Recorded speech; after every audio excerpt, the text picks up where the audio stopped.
काय म्हटलात? शिवबा, तुम्ही काय म्हटलात? आम्ही मोठे होणार ते आमच्या वडिलांसारखं, आमच्या मामांसारखं, आमच्या आजोबांसारखं. म्हणजे म्हणजे त्या बादशहाचे गुलाम, त्या शहेनशहाचे इनामी नौकर, त्या सुलतानाचे लाचार चाकर. अहो, ज्या परकीय पादशहांनी आपल्या मायभूमीवर अत्याचाराचा नंगानाच घातला, त्यांचे तुम्ही पाय धरणार?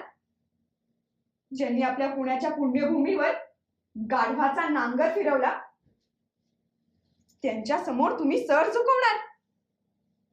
ज्यांनी आपल्या आया बहिणींच्या अब्रूवर घाला घातला, त्यांचे तुम्ही गुलाम होणार? ज्यांनी आपल्या प्राचीन महान मंगल मंदिरांची विटंबना केली, त्यांच्या त्या जुलमी सिंहासनासमोर तुम्ही नतमस्तक होणार? नाही शिवबा, नाही. तुमचा जन्म सूर्यकुळात झालाय, तो अशी अंधाराची चाकरी करण्यासाठी नाही. अहो, जर का तुम्ही त्या बादशहाचे मुजरेबाज हुजरेकरी झालात, तर ते देवदेवतांना देखील आवडणार नाही.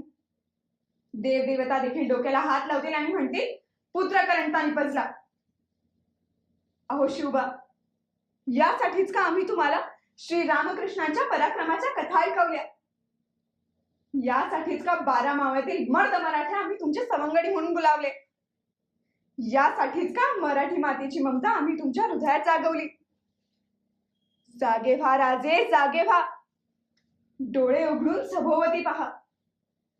तुम्हाला दिसेल ती महाराष्ट्राची माय माऊली. डोळ्यात आसमा आणून कोणी समर्थ राजाची वाट पाहत आहे. 12 मावळ्यातील मर्द मराठ्यांना अंगातली रग जिरवण्यासाठी काळाला आव्हान देणारा कोणी नेता हवा आहे.